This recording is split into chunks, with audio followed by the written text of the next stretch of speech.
Les Européens poursuivent ce vendredi 26 juin des discussions difficiles sur une liste de pays dont les touristes seront autorisés dans l'Union au 1er juillet, qui pourrait inclure la Chine mais pas les États-Unis, selon des sources diplomatiques. Si le contrôle des frontières reste une compétence de chaque État, l'UE s'efforce de se coordonner le plus possible sur la question des voyageurs à autoriser sur son sol, en raison de la libre circulation qui reprend dans l'espace Schengen, avec la levée des restrictions décidées pour lutter contre le coronavirus.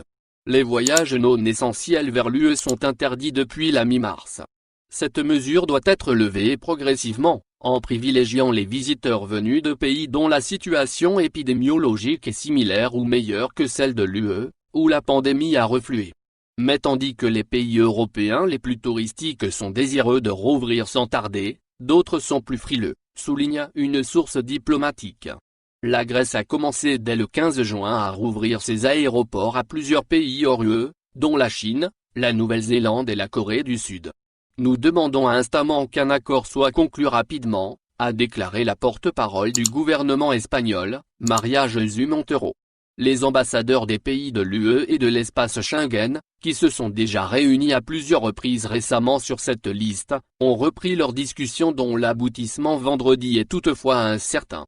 La proposition de la Commission fixe plusieurs critères épidémiologiques pour qu'un pays soit sur la liste des admis, notamment un taux de nouveaux cas de Covid-19 proche ou en dessous de 16 pour 100 000 habitants, moyenne dans l'UE, sur les 14 derniers jours.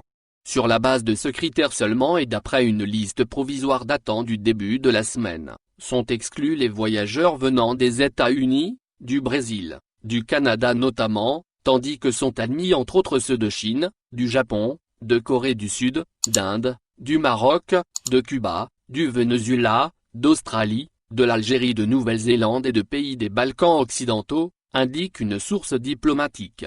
La proposition discutée, qui doit donner lieu à une recommandation du Conseil, institution représentant les États membres, contient également d'autres critères, une tendance à la stabilité ou à la baisse des nouveaux cas, ainsi que les mesures mises en place par un pays pour lutter contre la pandémie, dont la pratique de tests.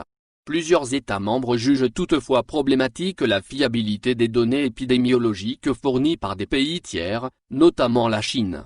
Une fois les critères épidémiologiques remplis, celui de la réciprocité devrait aussi s'appliquer, c'est-à-dire que les pays tiers dont les voyageurs seront autorisés dans l'UE doivent permettre l'accès aux voyageurs européens.